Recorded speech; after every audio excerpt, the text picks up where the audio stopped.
देखिए बेटे, आज हमारे पास जो नया चैप्टर है वो है हमारा डेप्रीसिएशन अकाउंटिंग। डेप्रीसिएशन क्या होता है? एक सिस्टमैटिक एलोकेशन होता है of cost of assets over period of its useful life. इसका भी एक टोटल मीनिंग होता है कि यूजफुल लाइफ का मतलब क्या कह रहा है, अभी सब बताते हैं। तो डेप्रीसिएशन के अंदर इसका सिंपल सा मतलब ये समझिए, जैसे फॉर एग्जांपल एक 10 लाख रुपए की कार है और गवर्नमेंट की गाइडलाइन है ये कि जो डीजल की गाड़ियां हैं वो 10 साल के लिए चलेंगी। तो अब ये बताइए, यानी 10 साल के लिए ये बात अगर देखें तो मेरा तो डेप्रिसिएशन यानी 1 लाख रुपए आ रहा है। जो मेरी वैल्यू घट रही है, जो डिक्रीज हो रही है, वो वैल्यू मेरी कितनी है? 1 लाख रुपए साल की। क्योंकि 10 साल के बाद वो कार मैं दिल्ली में नहीं चला सकता। तो 10 लाख रुपए 10 साल के लिए मान लो उसकी, और उसकी सेल्वेज वैल्यू 0 है। तो कितना हो गया ये हो गया बेटे 10 लाख। 10 लाख डिवाइड बाई 10, तो यानी जो डेप्रिसिएशन लगेगा वो मेरा 1 लाख रुपए साल का लगेगा। ये होता क्या है कि there is a bound to be the loss of value और quality of property, plant, equipment.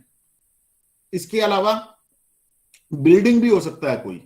Fix assets जो होती हैं over a period of time whether in use और नॉट। अब मान लो मेरी कार है, ये जो कार है ये 2 साल से मैं चला ही नहीं रहा, तो क्या गवर्नमेंट 2 साल मुझे एक्स्ट्रा दे देगी? नहीं देगी। ठीक है, तो उसकी, लेकिन इसका भी डेप्रिसिएशन कैलकुलेट करने का एक भी चीज होती है, पुट टू यूज, वो भी बताऊंगा। लेकिन अभी यहां पे ये समझिए कि जो आपने एसेट परचेज करी है उसकी क्वालिटी, उसकी जो क्वालिटी है या वैल्यू है दिन पे दिन गिरेगी।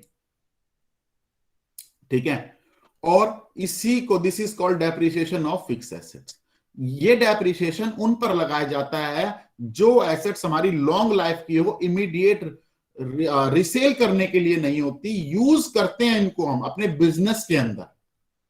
अगर कोई इन्वेंट्री है, हमने स्टॉक रखा हुआ है, तो उस पे चाहे वो फिनिश गुड्स हो, वर्क इन प्रोग्रेस हो, हमारी चाहे वो रॉ मटेरियल हो, उस पर कभी डेप्रिसिएशन नहीं लगता है। लेकिन हमारी प्लांट मशीनरी पर, बिल्डिंग पर, ठीक है, उन पर डेप्रिसिएशन लगता है। नेक्स्ट इसमें ये आता है, depreciation does take place irrespective of regular repair and efficient maintenance. अगर ये कार ही है फॉर एग्जांपल, और कार की मैं रेगुलर सर्विस कराता हूं, और सर्विस कराने के बाद मैं उसकी रिपेयर भी कराता हूं, मेंटेनेंस, इसका मतलब ये नहीं है कि वो डेप्रिसिएशन नहीं लगेगा। डेप्रिसिएशन तो उसके बाद भी लगेगा। रिपेयर एक अलग चीज है। रिपेयर और मेंटेनेंस इसलिए रखी जाती है ताकि वो गुड कंडीशन में रहे, अच्छे से वो काम करे मशीनरी जो है। ठीक है, डेप्रिसिएशन जो है ये एक ब्रॉड टर्म है जो 3 चीजों को इंक्लूड करता है: डिप्लीशन, अमोर्टाइजेशन एंड ऑब्सोलेंस। अब डिप्लीशन क्या होता है बेटे? जैसे नेचुरल रिसोर्सेज हैं, नेचुरल रिसोर्सेज में क्या होता है कि मान लो जैसे क्वेरीज है, माइन है, ऑयल वेल है, इनमें डेप्रिसिएशन नहीं लगता, इनका एक्सट्रैक्शन होता है। यहां से आप पेट्रोल निकालते हैं फॉर एग्जांपल ऑयल वेल में से, तो जो निकाल रहे हैं वो एक्सट्रैक्शन हो रहा है, उसको बोलते हैं डिप्लीशन। कि मान लो 100 टन उसके अंदर, 100 टन उसके अंदर ऑयल अवेलेबल था, लेकिन उसमें से हम जितना निकाल पाएंगे, अगर मान लो उस ऑयल वेल को हमने 1 लाख रुपए में खरीदा है, ठीक है, 1 लाख रुपए में खरीदा है, तो वो 10 साल के लिए निकला है, 10 साल के लिए ले ली। अब 10 साल में से ना बेटे हम 100 टन नहीं निकाल सकते, हम निकाल सकते हैं सिर्फ 50 टन 10 साल के अंदर। तो वो हमारी जो डेप्रिसिएशन लगेगा वो 50 टन की कॉस्ट हमने दी है 1 लाख रुपए, तो हमारा अब ये डेप्रिसिएशन आ जाएगा। मैं इसका एक क्वेश्चन भी कराऊंगा, यहां पे समझिए। टोटल अवेलेबिलिटी ऑफ रिसोर्सेज पे नहीं लिखता निकलता डेप्रिसिएशन। नेचुरल रिसोर्सेज के केस में जो डेप्रिसिएशन जितना हम एक्सट्रैक्शन कर सकते हैं उस हिसाब से लगता है। दूसरा इसका ये ड्रॉबैक भी है कि जो नेचुरल डेप्रिसिएशन है बेटे, इसकी ड्रॉबैक ये है कि ये एस्टिमेटेड होता है, बिल्कुल एग्जैक्ट नहीं होता, एस्टिमेटेड होता है, ठीक है, कि जितना हम एस्टिमेट करते हैं। दूसरा जो होता है अमोर्टाइजेशन, अमोर्टाइजेशन लगता है बेटे economic value of intangible asset, जैसे पेटेंट है, गुडविल है, ट्रेडमार्क है, कॉपीराइट है। गुडविल का तो चैप्टर आपने 11th-12th में किया भी होगा, कि जिसमें अलग अलग मेथड थे जिसको हम गुडविल की वैल्यू कैलकुलेट करते थे और उसको 5 साल के अंदर अमोर्टाइज करते थे। लेकिन एब्सोलेंस क्या होता है? एब्सोलेंस की decline in economic value due to invention of new techniques, equipment, change in taste और इन फैशन। तो अब इसको क्या बोलते हैं बेटे?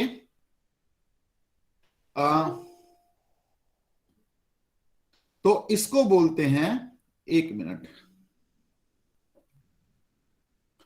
तो अब क्या हुआ कि जब मान लो कोई मशीनरी पहले, ये बच्चे एंटर हो रहे हैं,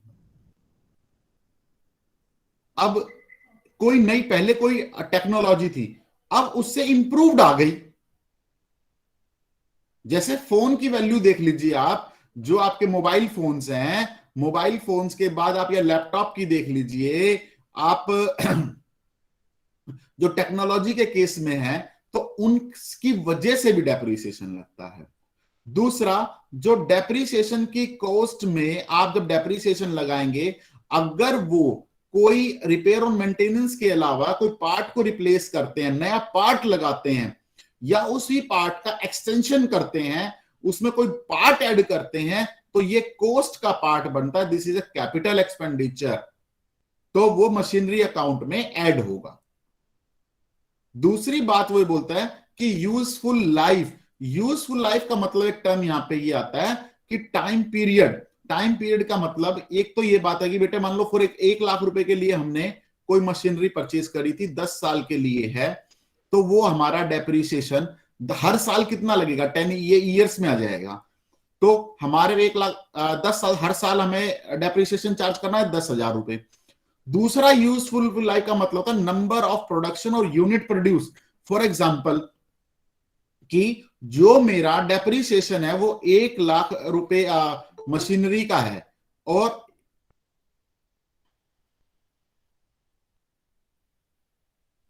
और लेकिन वो यूनिट, वो 10 लाख 1 लाख रुपए की यूनिट मशीनरी सिर्फ मेरे को 1,000 यूनिट ही बनाएगी, 1000।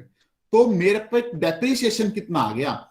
मेरे पे डेप्रिसिएशन आ गया 100 रुपीज का, पर 100 रुपीज पर यूनिट,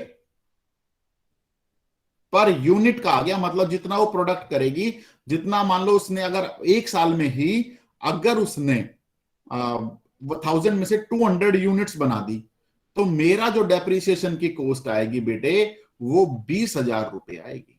ये होता है यूजफुल लाइफ का मतलब। अब कॉस्ट के अंदर क्या क्या इंक्लूड करना है? परचेज प्राइस तो होगा ही क्वेश्चन में, टैक्स, कोई इंप्लॉय बेनिफिट, मतलब कि आपने अपना ही इंप्लॉय लगा के मशीनरी को कोई इंस्टॉल कराया है, कोई कुछ काम भी कराया, तो जितना इंप्लॉय का आपने, जितनी कॉस्ट का इंप्लॉय से बेनिफिट लिया है, इन हाउस काम करा है, वो ऐड हो जाएगा। दूसरा, cost of site preparation. Cost of site preparation मतलब कि अगर इंस्टॉलेशन के लिए कोई प्रॉपर प्लेटफॉर्म बनाना था मशीनरी के लिए, तो वो भी कॉस्ट इसमें होगी। डिलीवरी, हैंडलिंग, इंस्टॉलेशन, कोई पार्ट्स में मशीनरी आई थी उसको असेंबल कराने में कोई खर्चा आया। Cost of testing, cost of testing का मतलब ये होता है कि हमने ये करके देखा कि मशीनरी ढंग से प्रोडक्शन कर भी रही है या नहीं कर रही है, उसके लिए जो कॉस्ट आएगी। फॉर एग्जांपल हमने कोई सैंपल प्रिपेयर करा है 100 यूनिट का, और उस कॉस्ट की उसको टेस्ट कराने में हमारी जो यूनिट आ गई, जो एक्सपेंडिचर होगा 1,000 रुपए का हो गया, और जो सैंपल प्रोड्यूस किया उसने 100 यूनिट, और ये 100 यूनिट हमने 5 रुपए के हिसाब से 500 रुपए में सेल कर दिए।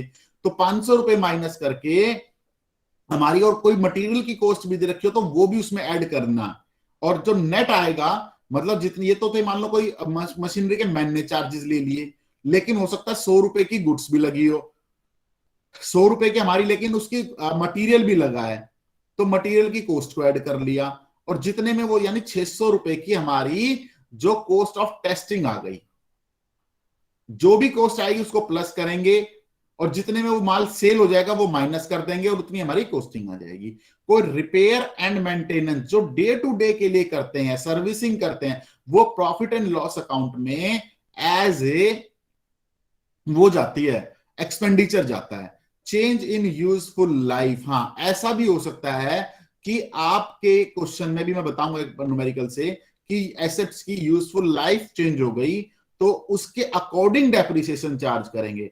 अगर तो वो अभी एक क्वेश्चन कराता हूं, सैलरी और रेंट है तो cost of fix assets used, ये अगर जैसे डेप्रिसिएशन क्या है, जैसे हम डेप्रिसिएशन का यहां पे कहने का मतलब मेरा ये है कि जैसे हम रेंट पे करते हैं, सॉरी रेंट पे करते हैं, सैलरी पे करते हैं, वैसे ही हमें डेप्रिसिएशन पे करना होता है। ये भी हमारी डेप्रिसिएशन भी एक कॉस्ट है फिक्स एसेट्स को यूज करने की, just like rent and salary, ठीक है, या सैलरी एंड रेंट। डेप्रिसिएशन जो अपनी एसेट में आप लगाना शुरू करेंगे वो पुट टू यूज लगाएंगे, या आपकी मशीनरी या एसेट जो भी फिक्स एसेट्स है अवेलेबल है, रेडी है, ठीक है, पुट टू यूज से, ठीक है, और अवेलेबल है फोर से, ठीक है, नॉट परचेज से और एक्विजिशन डेट से। ये सेल यहां पर शायद गलत आ गया, सेल से नहीं होगा, अवेलेबल फॉर यूज होना चाहिए यहां पर, वो कोई टाइपिंग एरर है। यू पुट या अगले में सेल आएगा। और दूसरी बात, जब आप नेक्स्ट डे, अब ये तो है कॉस्ट में कि आप जब डेप्रिसिएशन चार्ज करेंगे, लेकिन जब आप उसकी सेल्वेज वैल्यू कहां तक की लगाएंगे, जब डेट डेप्रिसिएशन कहां तक चार्ज करेंगे, date of put out of use, ठीक है, या डिस्पोजेबल कर दिया, डिस्कार्ड कर दिया, not the date of sale. मान लो अगर मैंने जैसे 10 साल की मशीनरी आपको बताई थी, तो 10 साल की लाइफ है, लेकिन वो मशीनरी आपने 8 साल तक यूज करी, या मान लो पूरे 10 साल ही आपने यूज कर ली, तो डेप्रिसिएशन और 6 महीने एक्स्ट्रा कर ली, 6 मंथ, या 1 मंथ एक्स्ट्रा कर ली, ठीक है, या आपने डिस्कार्ड कर दी, साइड में रख दी, तो डेप्रिसिएशन ये नहीं कि जिस दिन सेल हुई है मशीनरी उस दिन लगाएंगे डेप्रिसिएशन, उस दिन तक लगाएंगे, नहीं, जब आपने आउट ऑफ यूज कर दी वहां तक का डेप्रिसिएशन लगाएंगे। दूसरा जो होता है हायर परचेज, जो हायर परचेज के सिस्टम से अगर कोई मशीनरी परचेज करी है तो उसमें आपको पहले कैश प्राइस कैलकुलेट करना है और उस कैश प्राइस पर डेप्रिसिएशन को चार्ज करना है। अगर कोई सेकंड हैंड मशीनरी परचेज की है, सेकंड हैंड मशीनरी परचेज की है, तो बेटे उस केस में होता है कि पहले रिपेयर करेंगे। कोई फर्स्ट टाइम अगर आपने परचेज करके कोई रिपेयर एंड एक्सपेंडिचर किया है, उसको यूजेबल बनाया है एसेट्स को, तो वो सारा का सारा फर्स्ट टाइम का रिपेयर किया, रिपेयर कर लो, मेंटेनेंस कह लो, और हॉलिंग कह लो, फर्स्ट टाइम उसको यूजेबल बनाने के लिए, तो वो सारा का सारा कॉस्ट में जाएगा। आ जाइए, क्या आपको यहां तक क्लियर है? Yes sir. नेक्स्ट बात आती है कि डेप्रिसिएशन के कैरेक्टरिस्टिक्स।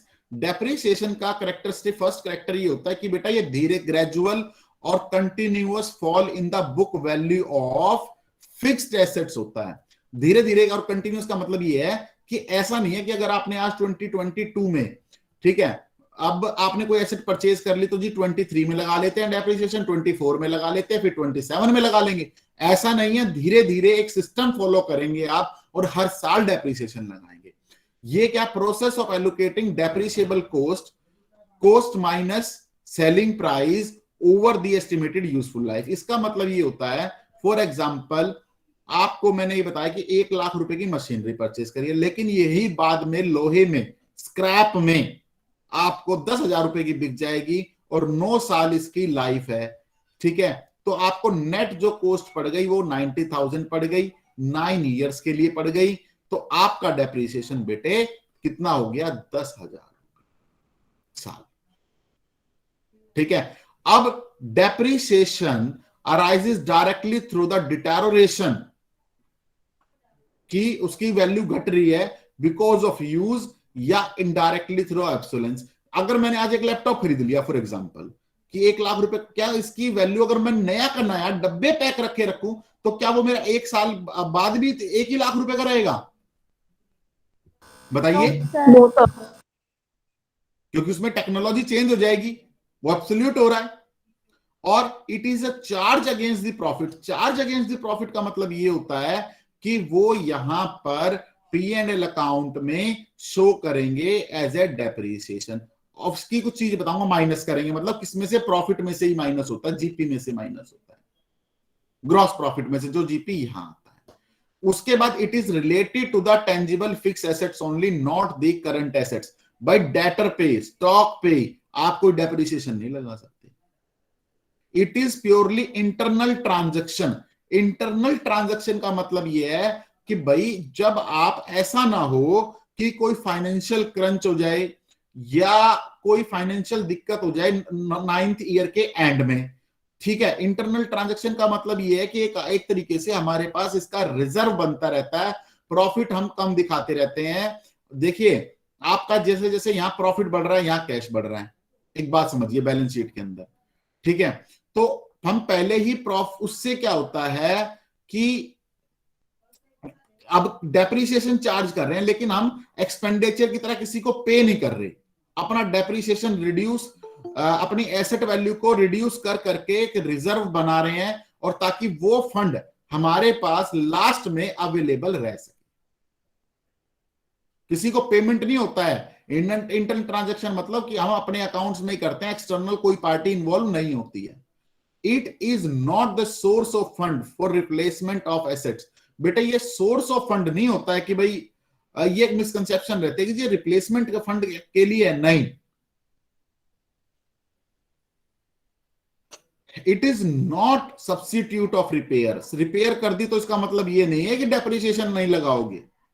और ये एस्टिमेटेड होता है, कोई कंपनी 10% लगा सकती है, कोई 20% लगाती है, कोई स्ट्रेट लाइन मेथड से लगाती है, कोई रिटर्न डिमिनिशिंग बैलेंस मेथड या रिटर्न डाउन, इसका return down value method, same बात होती है, ठीक है।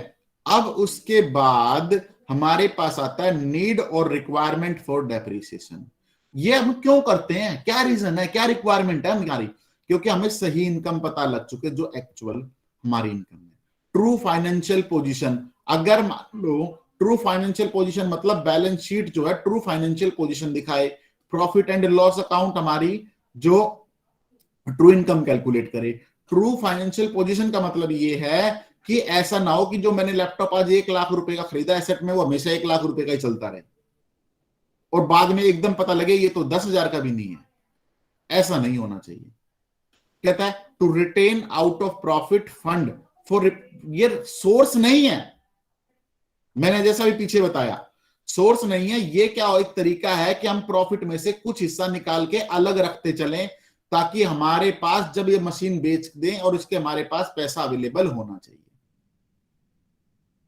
Calculate proper cost of product. बेटे अगर हमने कोई कॉस्टिंग में आप ये पढ़ेंगे, जब कॉस्ट निकालते हैं तो हमारा देखिए कॉस्ट और एक होता है हमारे पास सेलिंग प्राइस। जब सेलिंग प्राइस में से आप कॉस्ट को माइनस करोगे तभी प्रॉफिट आएगा। तो हमारा क्या है, प्रॉपर कॉस्ट कैलकुलेट होगी तभी एक्चुअल प्रॉफिट आप कैलकुलेट कर सकते हैं। दूसरा, प्रॉफिट पे हमें टैक्स भी पे करना होता है, tax liability of owner calculate होती है। मीट लीगल रिक्वायरमेंट, जैसे जॉइंट स्टॉक कंपनीज के केस में उन्हें डिविडेंड डिक्लेयर करने से पहले डेप्रिसिएशन लगाना होता है। नेक्स्ट आता है allocate cost of fixed assets over different years. ये डिफरेंट ईयर में हम बांट देते हैं। अब ये क्वेश्चन आता है डेप्रिसिएशन लगता कैसे है, क्यों, कारण क्या है डेप्रिसिएशन लगने की? डेप्रिसिएशन लगने के कारण है हमारे जैसे physical loss, wear and tear from use, टूट फूट हो जाना यूज करने से। उसके बाद आता है जैसे पैसेज ऑफ टाइम, मतलब जैसे जैसे समय निकलता है वैसे वैसे हमारी एसेट्स खराब होती चलती है। या हमारा डेप्रिसिएशन जैसे फायर है, फ्लड है, अर्थक्वेक है, एक्सीडेंट है, वो भी फिजिकल लॉस हो गया है उसमें, तो वो डेप्रिसिएशन के अंदर हमारा चार्ज होता चलता है, ठीक है।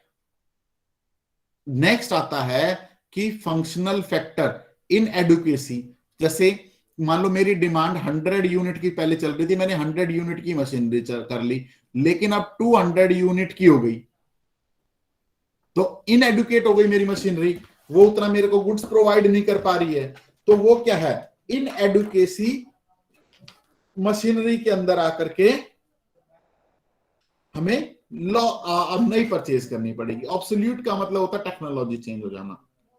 डिप्लीशन का मैंने बताया एक्सट्रैक्शन, जितना आप उसमें निकाल सकते हैं उतना डेप्रिसिएशन लगाएंगे।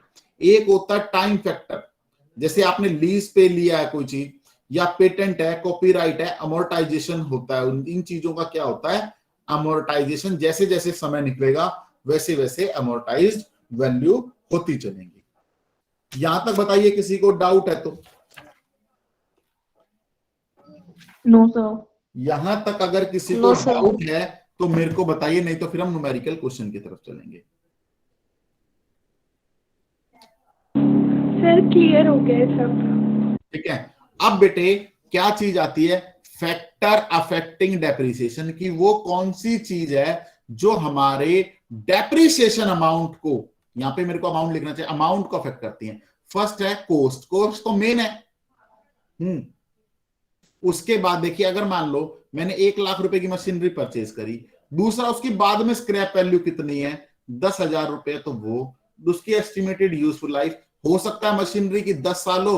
अगर यही गाड़ी, मान लो यही कार अगर डीजल की है तो उसकी लाइफ मान लो 10 साल है, और पेट्रोल सीएनजी के तो 15 साल है, तो उसी के हिसाब से डेप्रिसिएशन चेंज हो गया।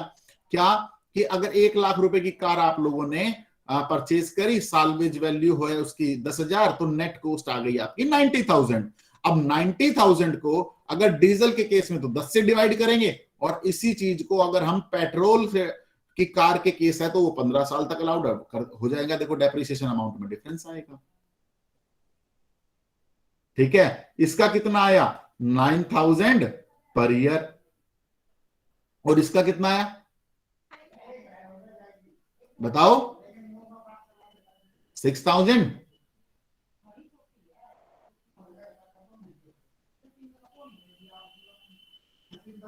ठीक है, तो वो हो गया आपका 6,000। इतना ही आएगा बेटे, कुछ और आएगा?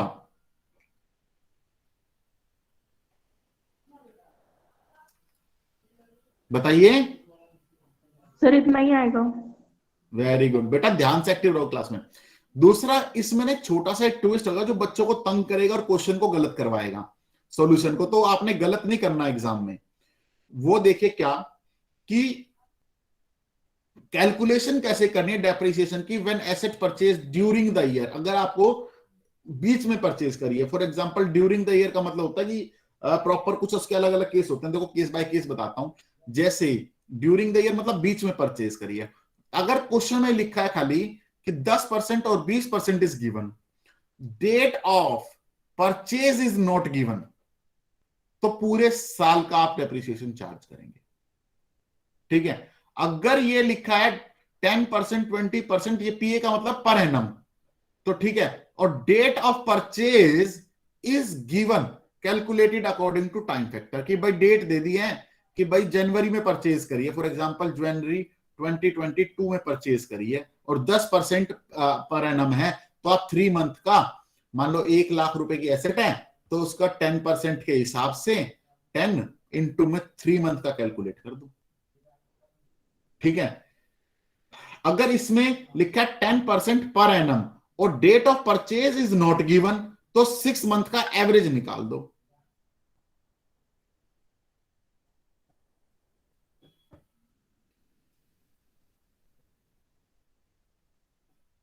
तो इस केस में ये समझ गए, 6 मंथ का निकाल दो। और दूसरा कहता है charge depreciation from the date of put to use और asset is ready to use irrespective of the fact whether it is being used और नॉट। जिस दिन से आपने एसेट को परचेज करना शुरू किया है, उस दिन यूज करना शुरू किया है, उस दिन से आप एसेट्स को डेप्रिसिएशन चार्ज करना शुरू कर देंगे, अपनी बुक्स में दिखाना शुरू कर देंगे। अब देखिए अकाउंटिंग ट्रीटमेंट में ना प्लांट एंड मशीनरी में 2 बेसिस चलते हैं बेटा, एक तो नेट बेसिस, एक है कॉस्ट बेसिस। नेट बेसिस में जो भी आपको ट्रांजेक्शन करनी होती है आप इसी में कर लेते हैं, ठीक है, प्लांट एंड मशीनरी अकाउंट में। और नेक्स्ट जो होता है एक अकाउंट, इसमें एक अकाउंट और प्रिपेयर होता है प्लांट एंड, इसमें नेक्स्ट में सिर्फ प्लांट एंड मशीनरी में कर लेंगे। कॉस्ट अकाउंटिंग के देखो 3 पार्ट बना रखे हैं, इसमें प्लांट एंड मशीनरी भी बनेगा, प्रोविजन फॉर डेप्रिसिएशन अकाउंट भी बनेगा, और एक बनेगा मशीनरी डिस्पोजेबल अकाउंट। अगर आप कोई मशीनरी आप सेल करते हैं, कोई फिक्स एसेट्स को सेल करते हैं, मान लो बिल्डिंग अकाउंट है तो बिल्डिंग डिस्पोजल अकाउंट बन जाएगा, लैपटॉप का है तो लैपटॉप डिस्पोजल अकाउंट बन जाएगा, मोटर व्हीकल का है तो मोटर व्हीकल डिस्पोजल अकाउंट बन जाएगा, ठीक है। नेक्स्ट इसमें ये बात आती है बेटे कि मेथड्स ऑफ डेप्रीसिएशन बहुत सारे हैं, आपके को 3 करने हैं, मेन तो 2 ही होते हैं बेटा, कि स्ट्रेट लाइन मेथड, कि जिसमें बोलते हैं फिक्स और इक्वल इंस्टॉलमेंट, एक होता है डिमिनिशिंग बैलेंस और जिसको बोलते हैं रिटर्न डाउन वैल्यू मेथड, और एक यूनिट ऑफ प्रोडक्शन भी हो सकता है। एक क्वेश्चन में आपको डिप्लीशन का भी कराऊंगा, ठीक है। तो ये है, इनके नाम अलग अलग हो सकते हैं। क्या यहां तक क्लियर है?